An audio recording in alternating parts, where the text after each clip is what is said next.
Faman zuhziha 'anil nar wa udkhilal jannah faqad faz. Siapa orang yang dinyatakan bebas dari api neraka lalu kemudian dimasukkan ke surga, maka itulah orang-orang yang sukses masa depannya. Wa mal hayat dunya illa mata'ul ghurur. Ternyata kehidupan dunia ini adalah kesenangan yang menipu. Jadi kalau orang berbicara tentang masa depan, kesenangan dunia itu sifatnya adalah menipu saja, belum merupakan masa depan yang sesungguhnya. Apapun yang membuat kita dekat dengan jalan ke surga, lakukan. Dan apapun perkataan, perbuatan yang membuat kita nanti akan masuk neraka, jauhi. Itulah orang yang sukses. Orang yang mendapatkan masa depan kesuksesan itu adalah manakala kemudian dia berpikir setiap yang dia lakukan adalah mendekatkan dirinya ke surga dan menjauhkan dirinya ke neraka. In ahsantum wa in asabtum falaha. Siapa orang yang berbuat baik, maka perbuatan baiknya itu akan kembali pada dirinya. Dan siapa yang kemudian berbuat kejelekan, maka kejelekan itu juga akan ditanggung oleh dia. Hitung-hitung, sebenarnya orang yang minta tolong dan minta bantuan pada kita itu tidak banyak. Maka sebenarnya itu adalah utusan-utusan Allah untuk membuat kita menjadi orang baik. Karena mungkin kita tidak sempat berbuat baik, lalu didatangkan orang itu supaya kita berbuat baik. Man amila sholihan fali nafsi wa man asa'a fa 'alaiha wa ma rabbuka bidzallamin lil 'abid. Siapa orang yang berbuat amal soleh, amal yang baik, maka untuk dirinya. Dan siapa orang yang berbuat jelek, maka dia yang akan menanggungnya. Dan Tuhanmu tidak akan pernah berbuat zalim kepada hambanya. Hati-hati, yang buruk itu walaupun itu lezat, enak, nyaman, banyaknya yang buruk itu, menakjubkannya yang buruk itu, bagusnya, indahnya sesuatu yang buruk itu membuat kamu terkagum dan lupa diri. Kita tahu misalnya orang mencuri itu gampang cepat dapat uang. Orang korupsi, orang nipu itu gampang cepat banyak punya uang. Daripada kerja lama-lama banting tulang, enak, cepat, nyaman. Daripada kerja sedikit-sedikit dapat uang sedikit, capek. Walaupun banyaknya yang buruk itu membuat kamu kagum, membuat kamu lupa diri, jangan. Jadi konsisten, dia sabar, dia tidak keburu-buru tertipu dengan yang buruk. Dia terus melakukan yang baik walaupun masih sedikit-sedikit. Dia terlalu tertipu dengan yang banyak, cepat, instan. Tidak mencuri, tidak korupsi, tidak melakukan hal yang buruk walaupun itu menggoda. Dia tetap sabar, konsisten. Maka nanti dia akan mati dalam keadaan baik, dan ketika di akhirat disuruh masuk surga. Orang-orang yang meninggalkan sesuatu karena Allah, maka nanti Allah akan ganti yang lebih baik, dan Allah akan memberikan kebaikan-kebaikan, keberkahan-keberkahan dari jalan yang tidak disangka-sangka. Kenapa? Karena dia konsisten, dia sabar untuk tetap berada dalam kebaikan dan tidak tertipu dengan sesuatu yang buruk, walaupun yang buruk itu begitu sangat menggoda. Dari jumlahnya, rasanya, lezatnya, nikmatnya dan nyaman, dia tetap konsisten. Dan orang seperti ini nanti akan mati dalam keadaan thayyib, baik, dan akan menjadi orang yang sukses karena dia terhindar dari neraka dan dipersilakan masuk surga.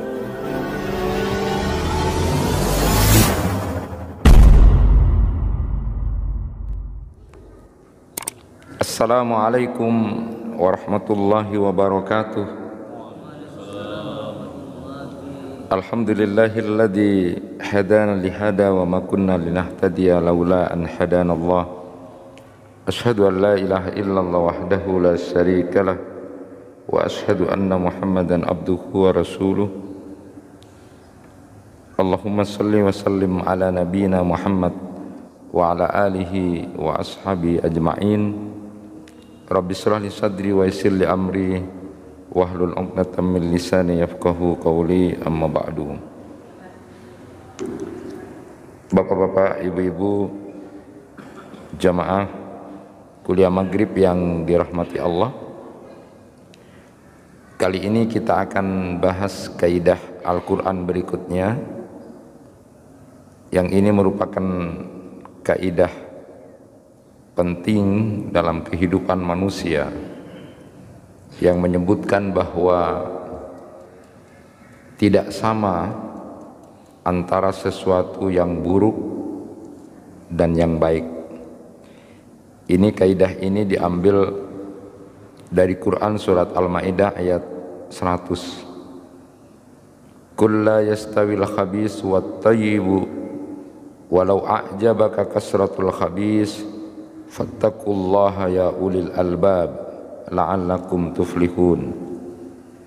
Katakanlah, tidak sama antara yang buruk dengan yang baik, meskipun yang banyaknya buruk itu bisa menarik hatimu, maka takutlah kamu kepada Allah, wahai orang-orang yang berakal, agar kamu mendapatkan keberuntungan. Jadi ini ayat yang dipakai jadi dalil oleh Syekh Al-Muqbil itu menjadikan kaidah bahwa tidak sama antara yang baik dan yang buruk itu.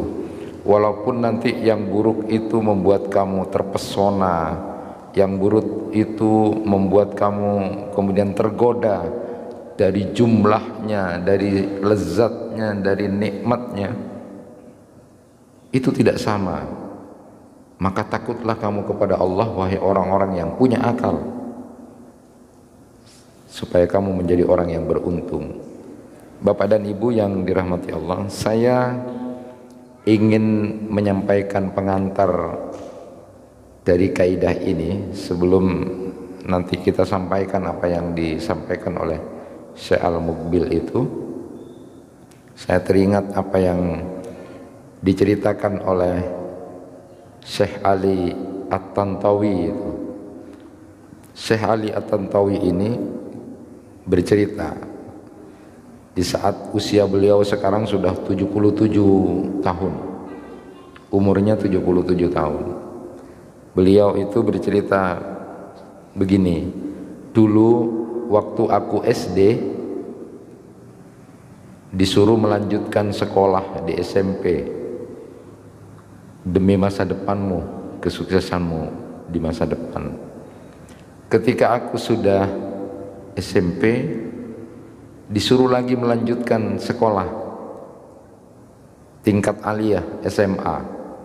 Demi apa? Demi masa depan, suksesnya masa depan. Selesai aku aliyah SMA itu, disuruh lagi, suruh kuliah. Alasannya apa? Demi masa depan, suksesnya masa depan ya. Terus setelah selesai kuliah, aku disuruh cari kerja.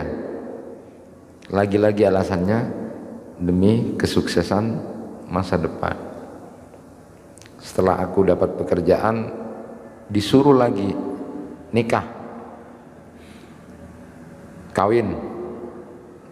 Setelah aku nikah, sudah punya anak, sekarang sudah punya cucu. Aku bingung, masa depan itu yang mana gitu.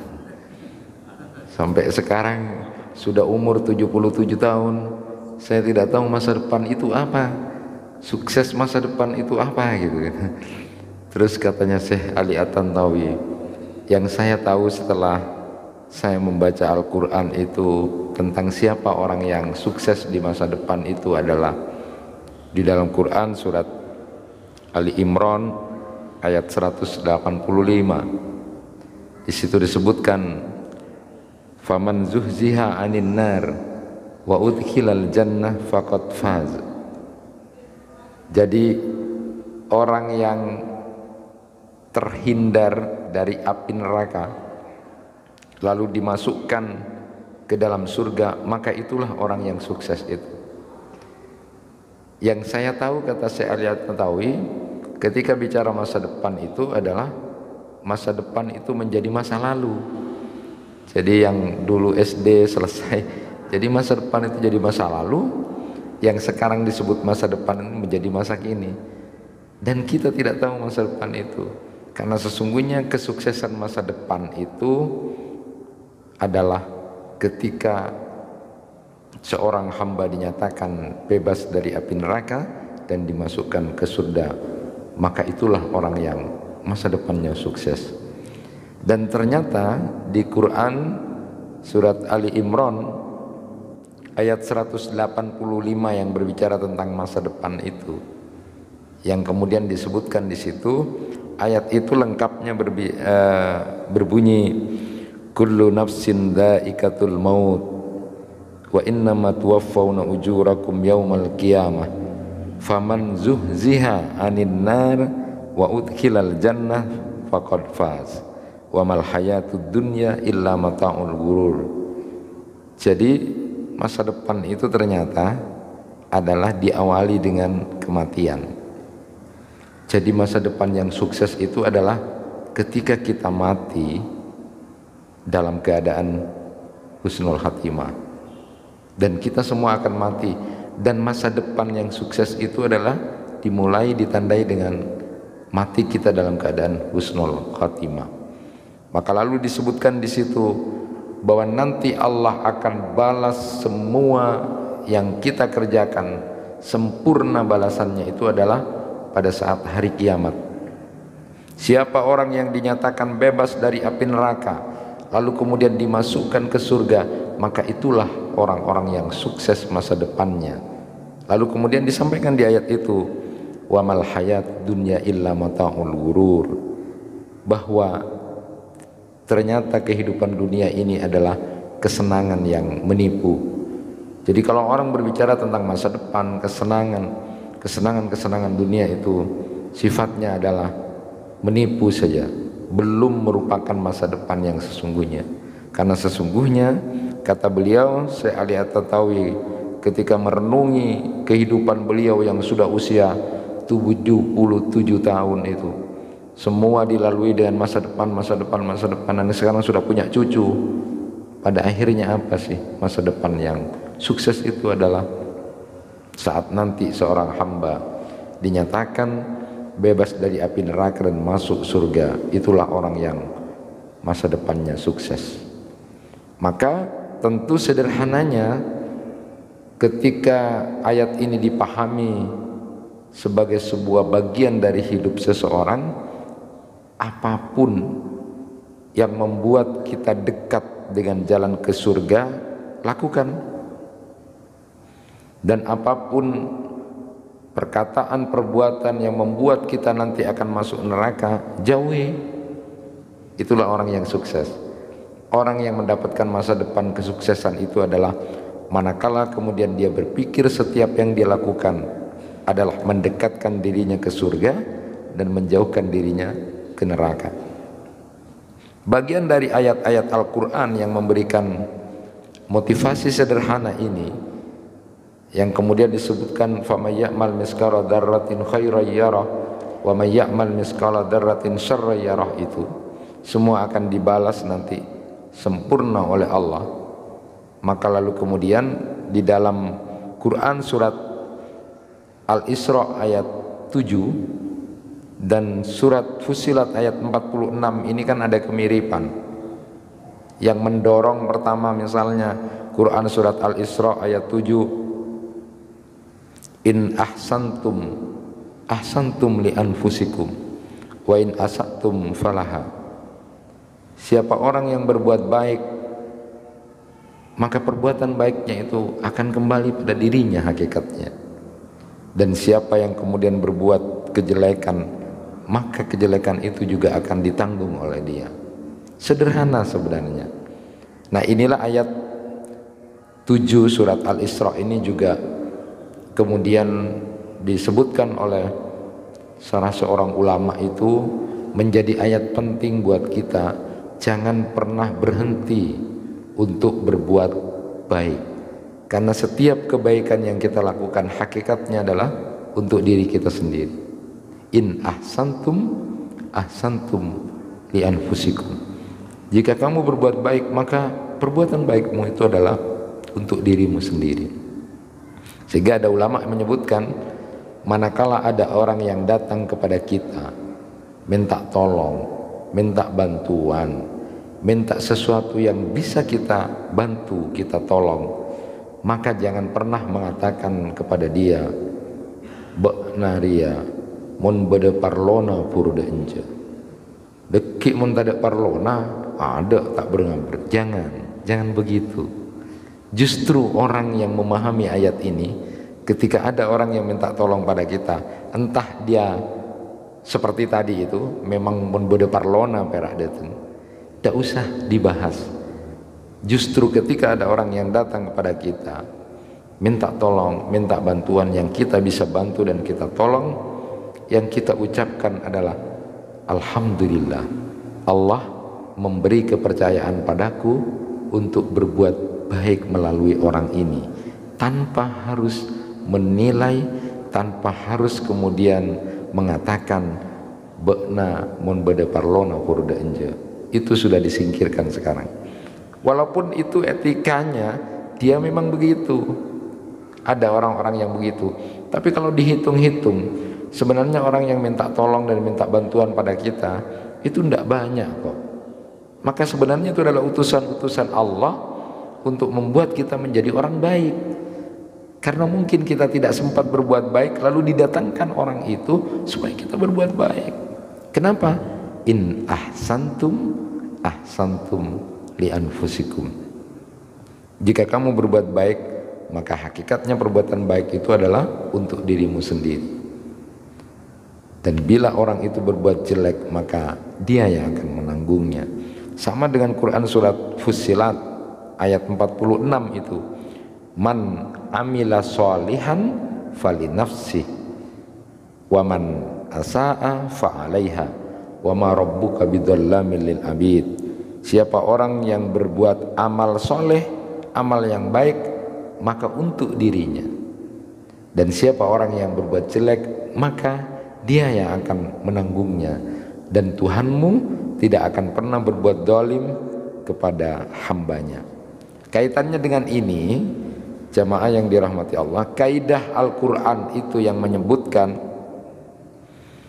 kulla yastawil khabis wat tayyib walau a'jabaka kasratul khabis fattaqullah ya ulil albab la'allakum tuflihun. Katakanlah tidak sama yang buruk dengan yang baik, meskipun banyaknya yang buruk itu menarik hatimu, maka bertakwalah kepada Allah wahai orang-orang yang berakal, agar kamu mendapatkan keberuntungan. Quran surat Al-Maidah ayat 100. Nah, kata beliau Syekh Al-Muqbil itu, tujuan ayat ini bukan hanya menyampaikan bahwa beda antara yang baik dan buruk itu, bukan hanya menyampaikan itu. Kenapa? Karena semua orang udah tahu, semua orang udah tahu bahwa yang baik itu memang beda dengan yang buruk. Tetapi kata beliau, ini merupakan sesuatu yang pertama untuk memotivasi kita agar kita tetap berada di dalam kebaikan, baik itu perkataan kita, perbuatan kita, apapun yang kita lakukan harus berada dalam nilai-nilai kebaikan. Dan kita hendaknya menghindarkan diri untuk melakukan hal-hal yang buruk, sesuatu yang tidak baik itu, walaupun sesuatu yang buruk itu bisa menyenangkan, melezatkan, sesuatu yang kemudian menipu kita. Jadi kaidah ini sebenarnya adalah mengingatkan, saat jiwa kita itu berkecenderungan melakukan perkataan perbuatan yang tidak baik atau sesuatu yang buruk, maka diingatkan, hati-hati. Yang buruk itu walaupun itu lezat, enak, nyaman, maka dengan gaya yang indah Allah Subhanahu wa taala menyebutkan agar orang-orang beriman menjauhi hal yang buruk itu, karena tidak sama antara yang baik dan yang buruk itu. Walaupun kemudian dijelaskan di dalam ayat ini kebanyakan orang tertipu untuk hal-hal yang buruk tadi itu. Walau a'jabaka kasratul khabis, walaupun kemudian banyaknya yang buruk itu, menakjubkannya yang buruk itu, bagusnya, indahnya sesuatu yang buruk itu membuat kamu terkagum dan lupa diri. Itu yang dijadikan alasan. Jadi memang kita tahu bahwa kadang-kadang yang buruk itu, sesuatu yang tidak benar itu enak, nyaman, lezat. Ya, kita tahu misalnya orang mencuri itu gampang, cepat dapat uang daripada kerja. Orang korupsi itu gampang, cepat, banyak punya uang daripada kerja lama-lama banting tulang. Orang nipu, melakukan hal yang tidak baik itu enak, cepat, nyaman daripada kerja sedikit-sedikit dapat uang sedikit, capek. Jadi di situ disebutkan walau a'jabaka kasratul khabis, walaupun banyaknya yang buruk itu membuat kamu kagum, membuat kamu lupa diri, jangan. Ya, jangan. Karena yang baik dan buruk itu jelas beda di hadapan Allah. Orang berzina enak, nyaman, santai, tidak ribet, tidak pakai uang mahar, tidak pakai uang banyak, ada undangan, nanti ecacai orang mengkaler undangan segala macam. Sudah, berzina enak daripada nikah, ribet, masih ini segala macam. Jangan tertipu, karena jelas beda antara yang buruk dengan yang baik itu, walaupun itu membuat kamu bisa tertipu. Orang minum minuman keras, orang yang kena narkoba, ya begitu, semuanya menipu, kayaknya enak, tapi tidak sama antara yang baik dan yang buruk itu. Maka inilah ayat yang kemudian mengingatkan kita supaya tetap pada konsistensi kita, jelas yang baik dan buruk itu beda. Jadi memang semua keburukan itu kadang-kadang mengandung nyaman, lezat, enak, godaan, daya tariknya itu besar. Jadi untuk kita bisa dapat itu gampang dan kita merasa senang dengan itu. Bahkan terkadang menjadi terpesona dengan kepuasan, kenikmatan dari sesuatu yang buruk itu. Maka diingatkan dalam ayat itu tadi, walau a'jabaka, meskipun menarik hatimu, sehingga maknanya adalah meskipun engkau kagum, ingin banget karena nikmatnya, puasnya dengan sesuatu yang buruk itu, namun itu tidak sama dengan yang baik, maka jangan tertipu, tergoda dengan itu. Takutlah kepada Allah, fattaqullah, ya, takutlah kepada Allah, karena tidak sama antara yang buruk dengan yang baik, walaupun itu nanti bisa membuat kamu terpesona dengan banyaknya dapat uang, terpesona dengan sesuatu yang nikmat dan nyaman itu. Fattaqullah, takutlah kamu kepada Allah.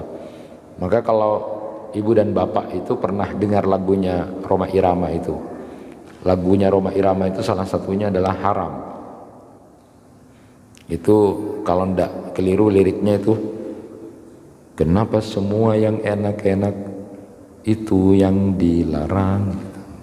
Saya tidak bisa nyanyi lagi, sakit. Kenapa yang asik-asik itu yang diharamkan, itu kan. Nah, itu tipu daya setan. Dan misalnya, kenapa minuman itu kemudian dilarang? Karena itu merusak pikiran. Kenapa berzina itu dilarang? Karena itu cara binatang. Kenapa berjudi itu dilarang? Karena itu merusak keuangan, gitu kan. Ada yang banyak ikut judi online, karena judi online itu banyak sekarang perceraian, karena ternyata suaminya ikut judi online, istrinya lelah, teman-teman di otang 200 juta 400 tina lah ya, cerai gara-gara judi online itu kan. Kenapa? Karena tertipu dengan yang buruk itu. Orang kan maunya instan, dapat uang banyak, dapat ini banyak, tertipu. Dia tidak mau kerja pelan-pelan tadi, pelan-pelan. Padahal kan tadi sudah disebutkan bahwa dunia itu menipu, karena kesuksesan masa depan itu justru dinilai ketika kita kemudian terbebas dari neraka dan dimasukkan surga. Maka tentu amalan-amalan yang mendekatkan pada surga kita lakukan. Sebaliknya amalan-amalan yang menjauhkan diri kita dari neraka, maka tentu kita jauhkan itu. Itulah orang yang sukses. Maka kalau lagunya Rhoma Irama itu kan begitu, bagus syairnya, bait-baitnya itu.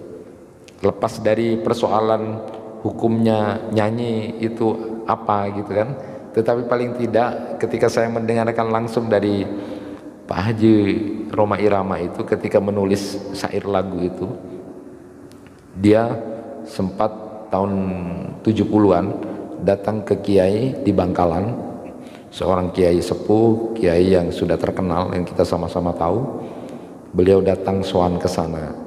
Dia tidak mempersoalankan masalah lagu yang dia ciptakan, syair yang dia ciptakan.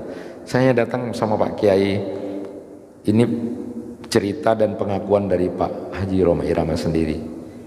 Jadi tidak ada kaitannya dengan masalah Habib, ya, tidak ada.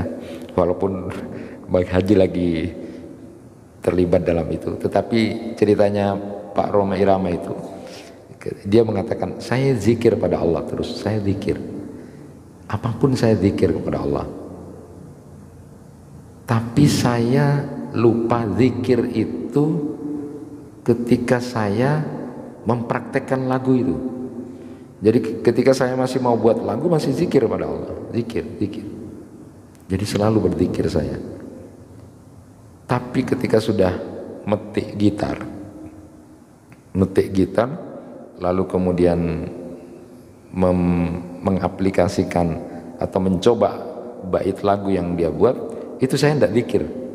Selainnya saya zikir, katanya Omang kepada Pak Kiai itu cerita. Jadi gimana ini? Nah, Kiai ini Kiai yang bijak ya, Kiai yang alim, tidak serta-merta mencara itu ambuja aku belaku musik atikir, tidak ada begitu, tidak ada, karena tidak langsung motong apa namanya kesenangan orang. Karena Bang Haji sudah ngaku dia zikir terus, tapi dia lupa zikir saat menyanyikan lagu itu ya, artinya pada saat ngecek lagu itu.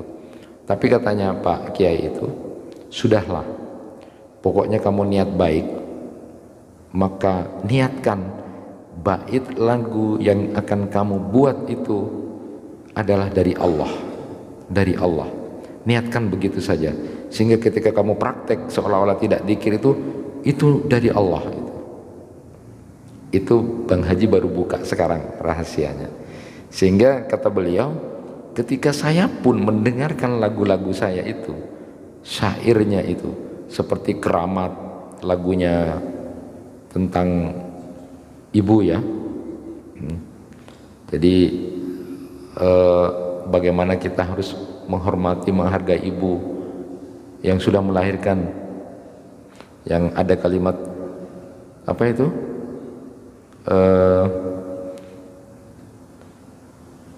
yang ada kalimat hormati ibumu yang melahirkan.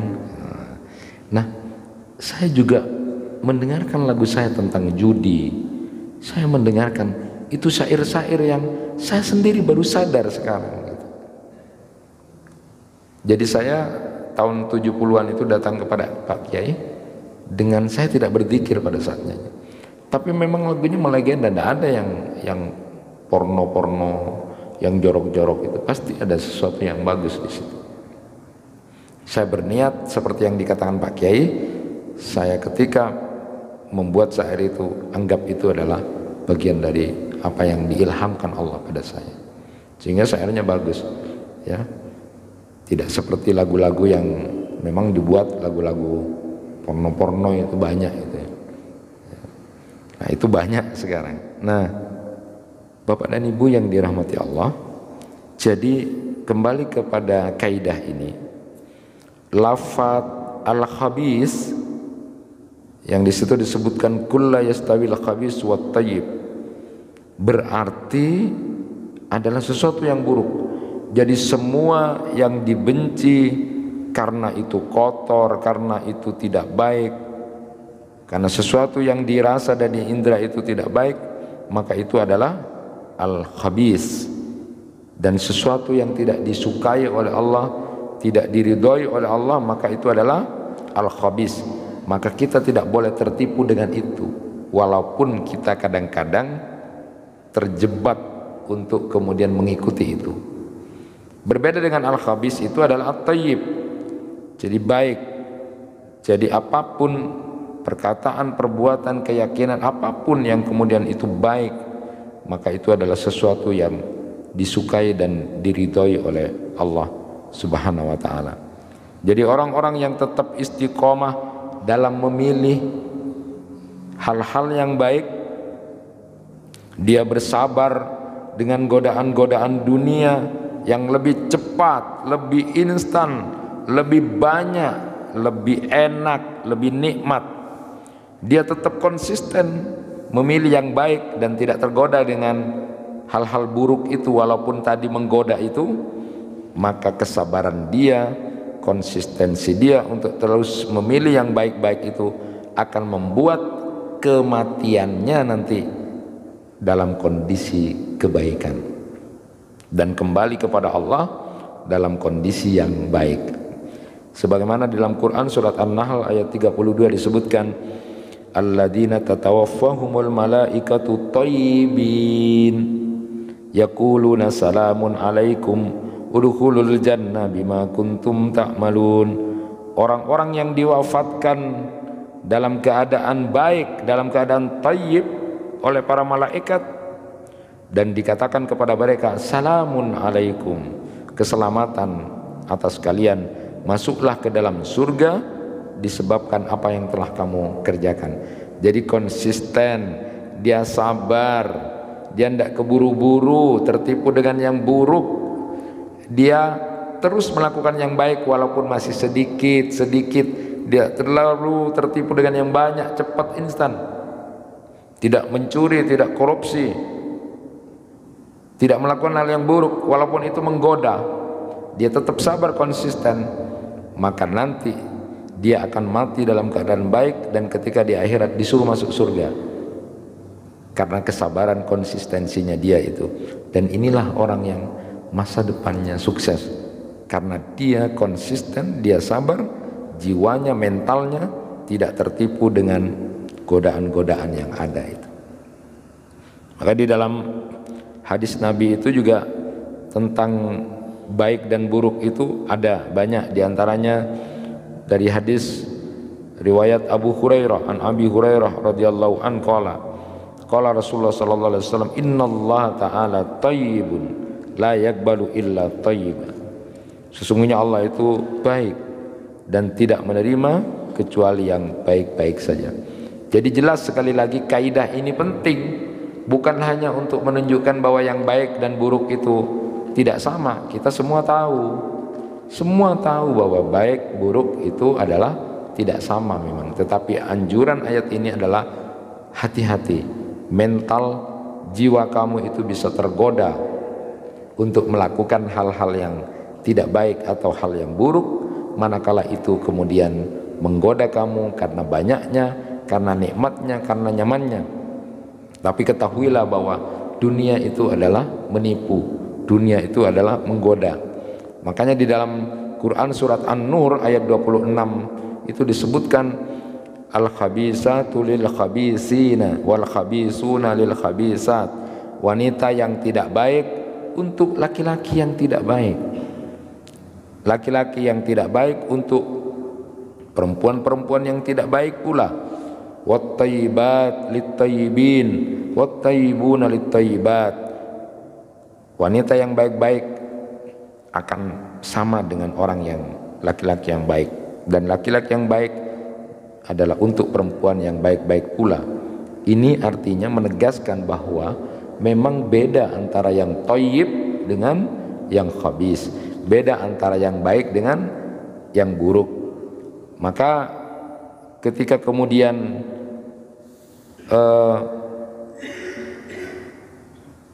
Syekh Khalid Abu Syadi itu dalam risalah Ya Nabi Ur-Raja'nya ketika juga memberikan komentar pendapat tentang ayat ini, surat Al-Maidah ayat 100 ini, beliau mengatakan begini, ayat ini sebenarnya untuk mengingatkan orang-orang beriman, untuk mengobati mental jiwa orang yang beriman itu, yang suatu saat bisa tergoda untuk melakukan hal yang buruk. Padahal dia sudah konsisten baik, dia konsisten, dia sabar dengan yang baik-baik, yang sedikit-sedikit dia konsisten.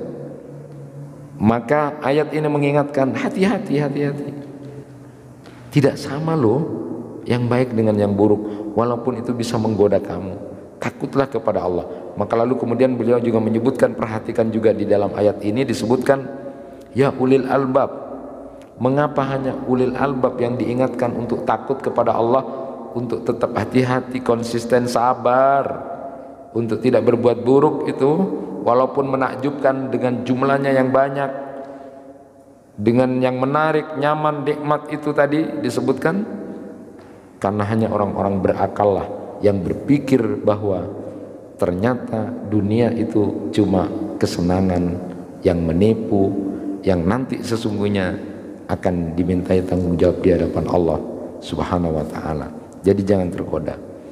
Saya ingin mengakhiri kaidah ini dengan cerita risalah tentang kewaraan penjual dan pembeli tanah itu, yang ini mungkin jarang sudah didapati. Cerita ini menjadi sesuatu yang menarik untuk menjadi perhatian, apakah jiwa kita ini sudah termasuk orang yang warok atau tidak.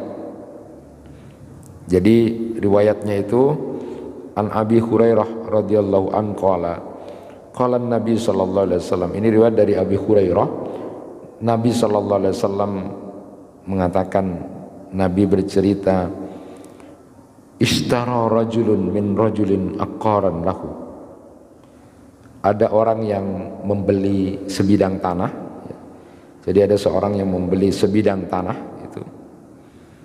Lalu fawajadar rajulu alladhi istara al-aqar fi aqari jarratan fi hadab. Lalu orang yang membeli sebidang tanah ini didapati di dalam tanah itu ada segumpal emas, ya, ada sebongkah emas. Apa yang dilakukan? Faqala lahu alladhi istara al-aqar. Lalu orang yang beli tanah ini mengatakan kepada yang menjual tanah, hud dhahabaka minni, ambil emasmu dari aku.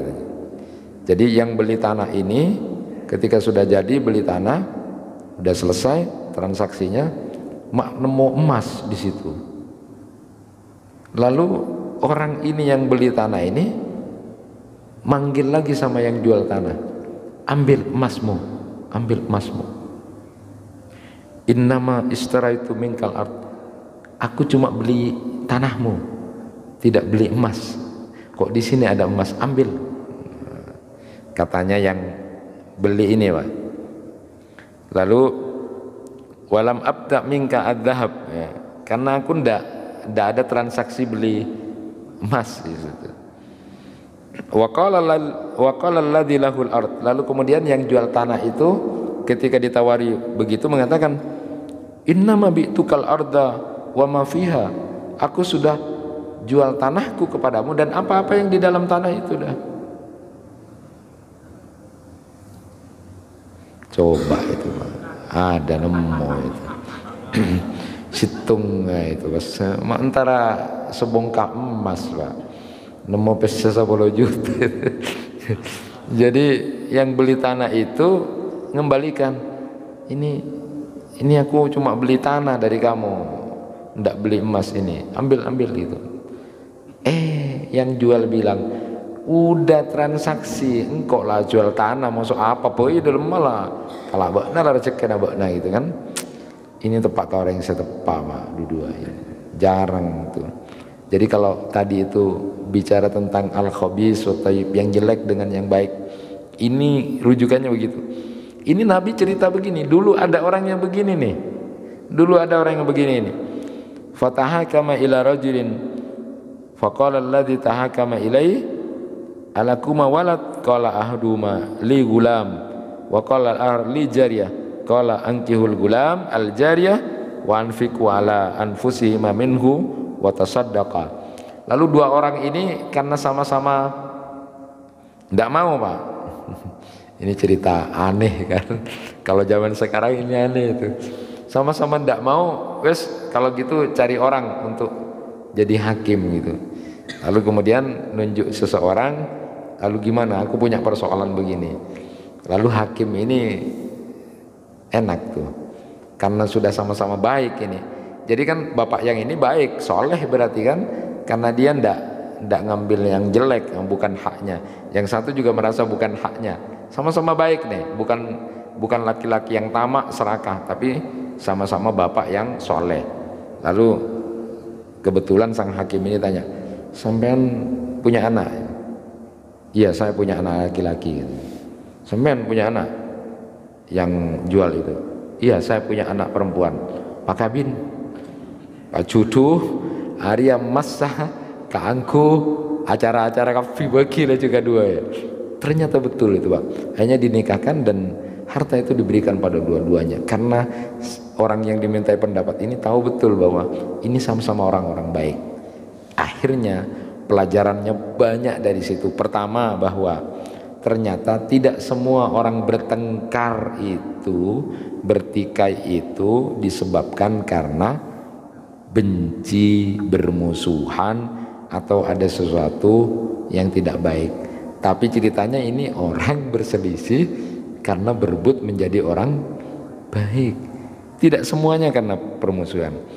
Kisah ini juga memberikan pelajaran bahwa orang-orang yang soleh, orang-orang yang bertakwa, dia akan merasa cukup dengan apa yang sudah diberikan Allah kepada dia. Qanaah. Tidak menjadi orang tamak, tidak orang menjadi serakah.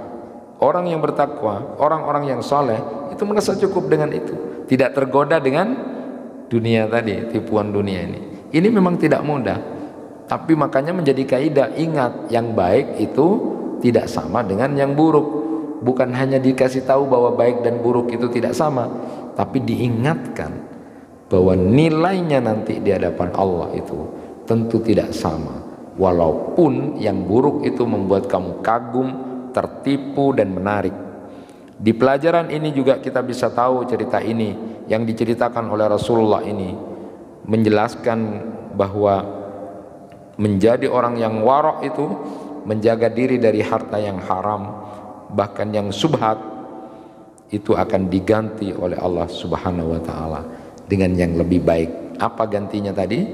Anaknya dipersatukan karena sama-sama baik, lalu kemudian menjadi sesuatu yang baik dalam rumah tangganya itu. Pelajaran lagi penting bahwa isar, mendahulukan kepentingan orang lain, itu bisa menjadi amal yang baik. Jadi isar itu Pak, itu adalah akhlaknya orang soleh. Isar itu mendahulukan untuk orang lain hal-hal dunia itu. Jadi bahasanya isar itu adalah kalau ada makan gitu Pak, itu akhir-akhir. Tidak, empian-empian ke adik, empian ke ada. Nah, itu yang bagus.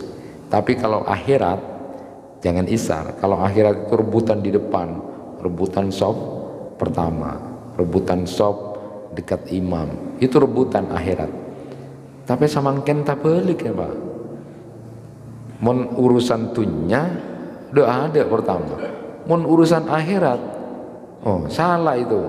Jadi kalau sop atau audu, empian gak ada, empian jangan itu. Apa pun urusan oleh PC mau makan, engkau gak ada, engkau tinang, mari nangkau bana gitu kan. Nah, ini terbalik ya. Jadi kan isar itu tadi kan penjual itu, pembeli itu mendahulukan siapa tahu ini punyanya dia. Tapi justru yang jual tanah itu siapa tahu itu sudah rezekinya dia. Jadi isar itu luar biasa. Nah kemudian kalau ada masalah, ini juga pelajarannya. Kalau kita punya masalah, maka perlu untuk diislah, diperbaiki. Harus ada orang lain. Kita kalau ingin sama-sama baik, tujuannya sama-sama baik, ayo minta saran dari seseorang. Jadi boleh seperti ini tadi itu. Cek karpet ibi Pak. Ayo kita cari orang yuk untuk bisa ambulah percuma lah cu. Apa jangan kok bok nasano. Jangan. Kalau ada masalah, ayo islah itu pahalanya besar. Jadi mendamaikan dua orang yang bermusuhan atau berniat untuk sesuatu yang baik itu penting. Makanya orang ini pun dalam hal seperti ini pun begitu ya. Jadi ini juga memberikan sebuah pengertian yang terakhir buat kita bahwa orang-orang yang meninggalkan sesuatu karena Allah, tadi dia kan meninggalkan harta itu karena Allah, maka nanti Allah akan ganti yang lebih baik dan Allah akan memberikan kebaikan-kebaikan, keberkahan-keberkahan dari jalan yang tidak disangka-sangka. Kenapa? Karena dia konsisten, dia sabar untuk tetap berada dalam kebaikan dan tidak tertipu dengan sesuatu yang buruk, walaupun yang buruk itu begitu sangat menggoda dari jumlahnya, rasanya, lezatnya, nikmatnya dan nyamannya, dia tetap konsis. Dan orang seperti ini nanti akan mati dalam keadaan thayyib, baik, dan akan menjadi orang yang sukses karena dia terhindar dari neraka dan dipersilakan masuk surga. Mudah-mudahan kaidah ini bisa memberikan wawasan kepada kita bahwa sekali lagi bahwa tidak sama antara yang buruk dan yang baik itu. Subhanakallahumma wa bihamdika asyhadu an la ilaha illa anta astaghfiruka wa atubu ilaik. Kurang lebihnya mohon maaf. Assalamualaikum warahmatullahi wabarakatuh.